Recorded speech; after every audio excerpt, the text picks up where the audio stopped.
Hi అండి, నమస్తే.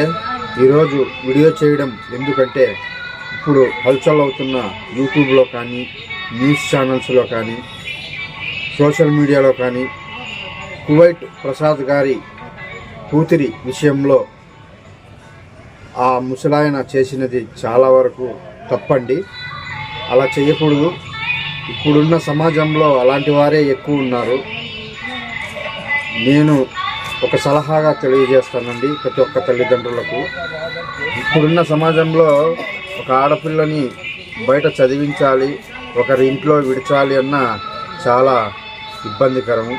కానీ తల్లిదండ్రులు రెస్పాన్సిబిలిటీలై వాళ్ళే ఎన్ని పనులున్నా వారి ఆధీనంలోనే ఉండి వారికి జీవన విధాన శైలిలో ఎన్ని కష్టాలు ఎదురైనా కూడా ఈ చిన్నపిల్లలను మాత్రం మనం బిడ్డలను మనమే చూసుకోవాలి. లేకపోతే ఇలాంటి దారుణాలే ఒడిగడతాయి. ఇలాంటి సమాజంలో అలాంటి వారు ఉండడం చాలా దురదృష్టకరము. నేనైతే ఈ విషయంలో చాలా వరకు అయితే బాధపడుతున్నాను. ఎందుకంటే ఆడపిల్లలకి చిన్నపిల్లలకు చాలా కల్ముషం లేని వయసు.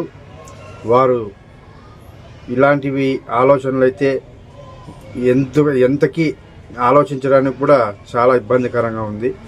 ప్రతి ఒక్కరూ ఈ కువైట్ ప్రసాద్ గారికి అయితే న్యాయం జరగాలని, ఆయన ఆవేదనకు సహనానికి ఇప్పుడున్న పరిస్థితుల్లో వారు కూడా వారి భార్య భర్త ఇద్దరు ఆ బిడ్డకు జరిగిన అవమానము, ఆ బిడ్డకు జరిగిన ఘోరం, ఈ పరిస్థితి వారికి ఏమాత్రం చెప్పడానికే చాలా ఇబ్బందికరంగా ఉంది.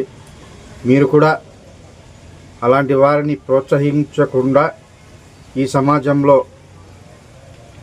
కంటికి రెప్పలా బిడ్డలను మీరే జాగ్రత్తగా చూసుకోండి. లేకపోతే ఇలాంటి వారు ఎంతోమంది ఉన్నారు కామాంధులు. దయ ఉంచి ఈ వీడియోని ప్రతి ఒక్కరికి షేర్ చేయండి.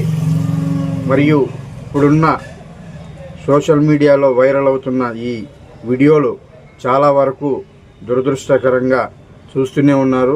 కానీ రెస్పాన్స్ అవ్వడానికి చాలా టైం పడుతుంది.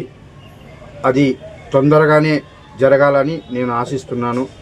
వారి కుటుంబం పట్ల నేను కూడా హర్షం వ్యక్తం చేస్తున్నానండి. చాలా ఇబ్బందికరం. ఉంటానండి.